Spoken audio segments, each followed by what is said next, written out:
دنیا کا سب سے زیادہ خوشحال اور امیر آدمی بننا چاہتے ہیں تو اس ویڈیو کو آخر تک ضرور سنیے اور ان باتوں پر عمل کریں۔ اپنے دن کی شروعات نماز فجر اور صبح کے اذکار سے کیجیے تاکہ آپ فلاح و کامرانی سے سرفراز ہو سکیں۔ برابر استغفار کرتے رہیں تاکہ شیطان آپ سے مکمل مایوس ہو جائے۔ دعا کرنا کبھی نہ چھوڑے کیونکہ یہی نجات کا راستہ ہے۔ یاد رکھیے، آپ کی زبان سے نکلنے والے ہر لفظ کو فرشتے لکھ رہے ہیں۔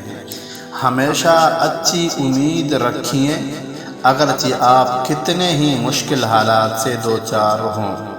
انگلیوں کی خوبصورتی اس کے ذریعے تسبیح کرنے میں ہے۔ جب غموں کا ہجوم ہو اور مشکلات کی آمد ہو تو لا الہ الا اللہ پڑھیے۔ غریبوں اور مسکینوں پر خرچ کر کے ان سے دعائیں اور محبتیں حاصل کریں۔ کچھ بولنے سے پہلے سوچیے کیونکہ الفاظ بھی قاتل ہوتے ہیں۔ مظلوم کی بد دعا اور محروم کے آنسو سے بچو۔ اخبار و جرائد کا مطالعہ کرنے سے پہلے قرآن کی تلاوت کریں۔ آپ خود اپنے گھر والوں کو صحیح راستے پر رکھنے کا ذریعہ بنیں۔ اپنے نفس کو نیکی پر آمادہ کرنے کی کوشش کریں کیونکہ نفس انسان کو برائیوں کی طرف لے جاتا ہے۔ اپنے والدین کو عزت و احترام دے کر رب کی خوشنودی حاصل کریں۔ آپ کے پرانے کپڑے غریبوں کے لیے نئے ہیں۔ غصہ نہ کریے، زندگی بہت مختصر ہے۔ یاد رکھو، تمہارے ساتھ وہ ذات ہے جو سب سے زیادہ غنی اور طاقتور ہے۔ گناہ کی وجہ سے دعا کرنا بند مت کرو۔ مشکلات و مصائب میں نماز بہترین معاون و مددگار ہوتی ہے۔ پرسکون زندگی گزارنا چاہتے ہو تو بدگمانیوں سے بچو۔ ہر مصیبت اور بلا کی جڑ اللہ سے منہ موڑنا ہے، اس لیے اللہ کی طرف رجوع کرو۔ ایسی نماز پڑھو جو تمہیں تمہارے قبر میں کام آئے۔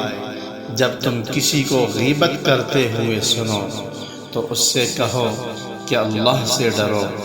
سورۃ تبارک الذی پابندی سے پڑھو کیونکہ یہ نجات دینے والی سورت ہے۔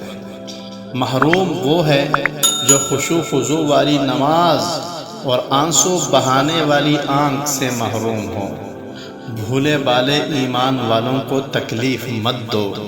ساری محبت اللہ اور اس کے رسول کے لیے کرو۔ جو تمہاری غیبت کرے اس سے معاف کر دو کیونکہ اس نے تمہیں مفت میں اپنی نیکیاں دے دی ہے۔ نماز، تلاوت اور ذکر و اذکار گلے کا خوبصورت ہار ہے۔ اگر رات کی تاریکی ختم ہو گئی تو تکلیف بھی عنقریب دور ہوگی، بحران بھی ختم ہوگا اور پریشانی بھی گزر جائے گی۔ قیل و قال اور فضول باتوں سے اپنے آپ کو دور رکھو کیونکہ آپ کے پاس اس سے بھی بڑے بڑے کرنے کے کام ہیں۔ خشوع خضوع کے ساتھ نماز پڑھو کیونکہ نماز کے علاوہ جو بھی چیزیں آپ کے منتظر ہیں وہ اس سے کم درجے کی ہیں۔ قرآن پاک اپنے سرہانے رکھو کیونکہ ایک آیات کا پڑھنا دنیا و ما فیہا سے بہتر ہے۔